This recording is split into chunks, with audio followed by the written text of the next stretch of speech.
இந்த போட்டோல இருக்க இந்த மனுஷனை நீங்க எல்லாருமே பார்த்திருப்பீங்க. இந்த வீடியோ பார்க்குற எல்லாரும் கண்டிப்பா ஒரு தடவையாவது பார்த்திருப்பீங்க. எப்படி பார்த்திருப்பீங்கன்னாக்கா, நிறைய இளைஞர்களோட டிஷர்ட்லயும் பைக்கு கார் இந்த மாதிரி நிறைய இடத்துல நிறைய போஸ்டிங்ல பார்த்திருப்பீங்க. இவரோட பேரை சொன்னா இப்பவும் சில நாடுகள் பயந்து நடுங்கதான் செய்யும்.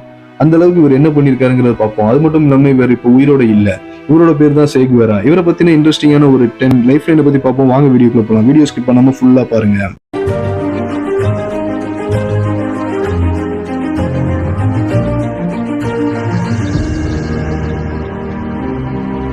சில பேர் மேல மட்டும்தான் தானா அவரை பத்தி பேசும்போது மரியாதை வரும். அப்படி ஒருவர் தான் இந்த சேகுவேரா. அவர் சொன்ன ஃபர்ஸ்ட் பாயிண்ட் என்னன்னா, நம்பர் 1, அதாவது அறிவிக்கப்பட்டிருக்கும் ஒவ்வொரு நாடும் என்னுடைய தாய் நாடு தான். அந்த ஒவ்வொரு நாட்டுக்கும் என்னுடைய போராட்டம் தேவைப்படுது. அதனால நான் அங்க போய் போராடுவேன். என்ன கொரில்லா போராளின்னு சொல்லுவாங்க. அப்படி சொல்றதுதான் எனக்கு பிடிக்கும்னு சொல்லியிருக்காரு. நம்பர் 2, சேகுவேராவோட உண்மையான பேர் வந்து சேகுவேரா கிடையாது, எர்னெஸ்டோ குவேரா. அப்புறம் ஏன் எல்லாரும் இவரை சேகுவேரான்னு சொல்றாங்கன்னா, சேம் மீன்ஸ் அர்ஜென்டினாவை பொறுத்த வரைக்கும் நண்பர், தோழர், சகோதரர் அந்த மாதிரி அர்த்தமா. அதனால அவரை வந்துட்டு குவேரான்னு சொல்றதுக்கு முன்னாடி ஃபர்ஸ்ட் சேன்னு சொல்லுவாங்க. நண்பர், தோழர், சகோதரங்கிற மாதிரி சொல்லிட்டு சே குவேரா அப்படின்னு சொல்லுவாங்க. இப்போதைக்கு இவரை வந்துட்டு எர்னெஸ்டோ குவேரான்னு சொன்னா யாருக்குமே தெரியாது. சே குவேரான்னு சொன்னா மட்டும் தான் எல்லாருக்குமே தெரியும். நம்பர் 3, இவர் பிறக்கும் போதே வந்துட்டு இவருக்கு நுரையீரல் பிரச்சனையோட பிறக்கிறாரு. அதனாலேயே வந்துட்டு இவர் சின்ன வயசுல இருந்து ஸ்கூல்லாம் சரியா போக முடியல. அதுக்கப்புறம் இவர் என்ன பண்றாரு, அதெல்லாம் நினைச்சு ஃபீல் பண்ணாம அதிகமா ஸ்விம் பண்ணிக்கிட்டே இருக்கிறாரு. அவர் வீட்டு பக்கத்துல உள்ள ஸ்விம்மிங் பூல்லையும் ஏரிக்கரைகள்ல எல்லாம் அவர் நல்லா ஸ்விம் பண்ணி அந்த நுரையீரல் பிரச்சனையில இருந்து வெளியே வந்துட்டாரு. வெளியே வந்ததுக்கப்புறம் நல்லா படிக்கிறாரு, இது பண்றாரு. அவர் பெரிய ஸ்போர்ட்ஸ் பிளேயரும் ஆகுறாரு. அதுக்கப்புறம் பெரிய பிசிசியன் ஆகிறாரு, அதாவது பெரிய டாக்டர் ஆகுறாரு. டாக்டர் படிச்சுக்கிட்டு இருக்கும்போது இடையில தான் அவரும் அவரோட ஃப்ரெண்ட்ஸும் சேர்ந்து வந்துட்டு ஒரு லாங் ரைடு வந்து பைக்ல பிளான் பண்றாங்க. அந்த பிளான் பண்ணிட்டு அந்த பைக்ல போகும்போது தான் சில இடங்கள்ல பாக்குறாங்க, சில மக்கள் வந்துட்டு சாப்பாடு கூட வழி இல்லாம ரொம்ப கஷ்டப்பட்டுக்கிட்டு அறிவுப்படுத்தப்பட்டிருக்காங்க. அந்த இடத்துலதான் அவர் இறங்கி முடிவு பண்ணிட்டாரு இந்த மக்களுக்கு வேண்டி போராடணும்னு. அங்கிருந்து அவரோட லைஃப் வந்து சேஞ்ச் ஆக போகணும்னு அவருக்கே தெரியாது. பட் இதுக்கப்புறமா அவர் வந்து இந்த போராட்டத்துல வெற்றி பெற்றாரு. வெற்றி பெற்றதுக்கு அப்புறமா அவர் என்ன பண்ணாருன்னா, அங்க இருந்து ஒரு ஸ்டேட்மெண்ட் வெளியே வர்றாரு. அதாவது என்ன சொல்றாருன்னா, எந்தெந்த நாடுலாம் இந்த மாதிரி அடிமைப்படுத்தப்பட்டிருக்கோ அந்தந்த எல்லா நாட்டுக்குமே நான் போவேன். நான் போய் என்னோட தாய் நாடு மாதிரி இறங்கி நான் போராடுவேன். எந்தெந்த நாடுலாம் அடிமைப்படுத்தப்பட்டிருக்கோ அந்த எல்லா நாடுமே என்னுடைய தாய் நாடுன்னு சொல்லிட்டு கிளம்புறாரு. நம்பர் 4, சேகுவேரா ஒரு வாட்டி இந்தியாவுக்கு வராரு. அது எப்பன்னா 1959 வருஷம் சேகுவேரா வந்து கியூபா நாட்டின் அமைச்சரா இருக்கிறாரு. அந்த டைம்ல வந்துட்டு கேஸ்ட்ரோ இவரை இந்தியாவுக்கு அனுப்பிச்சு வைக்கிறாரு. அது எதுக்குன்னா, இந்தியா கியூபா ஒப்பந்தத்துக்காக அனுப்பிச்சு வைக்கிறாரு. அப்ப வந்துட்டு பிரதமரா ஜவஹர்லால் நேரு இருக்கிறாரு. அந்த ஜவஹர்லால் நேரு இருக்கும்போது ஜவஹர்லால் நேரு இந்தியாவின் சார்பா ஒரு கிஃப்ட் கொடுக்குறாரு. அது என்ன கிஃப்ட்னு பாத்தீங்கன்னா, யானத்தின் தங்கத்தால் ஆன கைப்பிடி கொண்ட ஒரு கத்தி கொடுக்குறாரு. அந்த கத்தியோட உறவு வந்துட்டு தொக்கத்தால இருக்கக்கூடிய மகாகாளியுடைய உருவம் குறிச்சிருக்குது.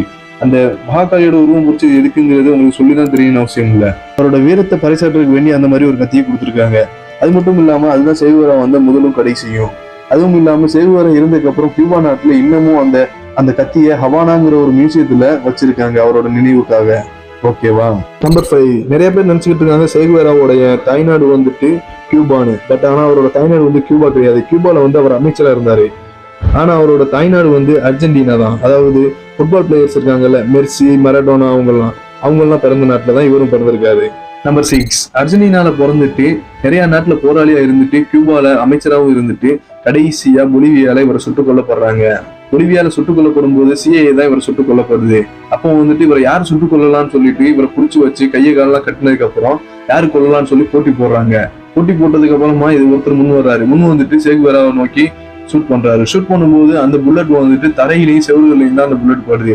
அப்ப சேகுவேரா சொல்றாரு அவரை பார்த்துக்கிட்டு, நீ என்ன சேகுவேராவா நினைச்சிட்டு சுட்டினா இன்னைக்குள்ள உன்னால என்ன கொல்ல முடியாது.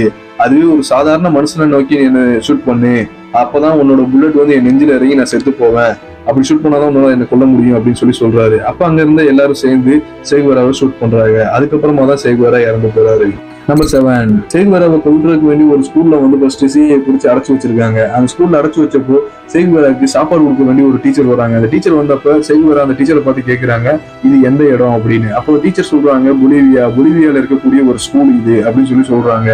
அதோட அவர் வந்து சேகுவேரா கோவப்பட்டு கண் கலங்குறாரு. கண் கலங்குறப்போ, ஒரு ஸ்கூலே இந்த கேவலமா நீங்க வச்சிருக்கீங்களே, ஒருவேளை நான் இவங்கள்ட்ட இருந்து தப்பிச்சு உயிர் தப்பி வந்துட்டேன்னா முதல்ல எங்க ஸ்கூலோட நிலைமையெல்லாம் ஃபர்ஸ்ட் மாற்றுவோம் உங்க நாட்டுல அப்படின்னு சொல்லி அவர் கவலைப்படுறாரு. சாவோட விளிம்புல இருந்துட்டும் அவர் சாவை பத்தி கவலைப்படாம அவர் மக்களை பத்தி தான் கவலைப்பட்டிருக்காரு. நம்பர் 8, நான் இறந்து போனாலும் பரவாயில்ல, எனக்கு பின்னாடி வரக்கூடிய என்னுடைய நண்பர்கள் வந்து என்னுடைய துப்பாக்கி எடுத்துக்கிட்டு போராடுவார்கள் அப்படின்னு சொல்லியிருக்காரு. அதுதான் நாம இப்ப பாக்குற நிறைய இளைஞர்களுடைய டிஷர்ட்ல உள்ள சேகுவேராவுடைய முகம். ஓகேவா. அதை வந்து அவர் எப்படி சொல்லியிருக்காருன்னா, அவருடைய தைரியத்தையும் அவருடைய வார்த்தைகளையும் அவருடைய வீரத்தையும் தான் சொல்லியிருக்காரு. அவருடைய வீரம் எல்லாத்தையும் நம்ம எடுத்துக்கிட்டு நாம அதே மாதிரி போராடுவோம் சொல்லி தான் ஒரு பெஸ்ட் எக்ஸாம்பிள் தான் இந்த வார்த்தையை சொல்லியிருக்காரு. ஓகேவா? நம்பர் 9, நீ போருக்கு போகும்போது வெப்பன்ஸ் எடுத்துட்டு போக வேண்டிய, அதாவது ஆயுதம் எடுத்துட்டு போக வேண்டிய அவசியம் கிடையாது. நீ ஒரு வீரனாக இருந்தா போதும், நீ போர்க்களத்திலேயே உனக்கான ஆயுதத்தையும் உனக்கான வீரத்தையும் சம்பாதிப்பான்னு சேகுவேரா சொல்லியிருக்காரு. நம்பர் 10, அதாவது என்ன யார் வேணாலும் எப்ப வேணாலும் கொல்லப்படலாம், நான் செத்து போகலாம் அப்படிங்கிற விஷயத்த சொல்லியிருக்காரு. அதை சொல்லிட்டு அவர் என்ன சொல்லியிருக்காருன்னா, எந்த காரணத்தாலும் எந்த சிச்சுவேஷனாலையும் என்ன நான் இருக்கக்கூடிய போர்க்களத்துல நான் எப்பவும் யாராலும் தோற்கடிக்கப்பட மாட்டேங்கிற விஷயத்தையும் சொல்லியிருக்காரு. லாஸ்ட் பாயிண்ட், அதுக்கப்புறம் கடைசியா சேகுவேராக்கு நண்பராக இருக்க தகுதி இருக்கா உங்களுக்குன்னு பார்க்கலாம். அதாவது இதை நான் சொல்லல, அவரே சொல்லியிருக்காரு. அதாவது என்ன சொல்லியிருக்காருன்னா, அநியாயத்தை கண்டு உனக்கும் கோபம் வந்தால் நீயும் என் நண்பன் தான். இப்படிக்கு சேகுவேரா. இந்த வீடியோ உங்களுக்கு பிடிச்சிருந்துச்சுன்னா மறக்காம உங்க ஃப்ரெண்ட்ஸ் அண்ட் ஃபேமிலி பார்க்க நினைச்சீங்கன்னா ஷேர் பண்ணிட்டு சப்ஸ்கிரைப் பண்ணிருங்க. இந்த வீடியோ நீங்க ஃபுல்லா பாத்தீங்கன்னா ஒரு லைக் பண்ணிருங்க. தேங்க்யூ ஃபார் வாட்சிங் this video. Have a good day.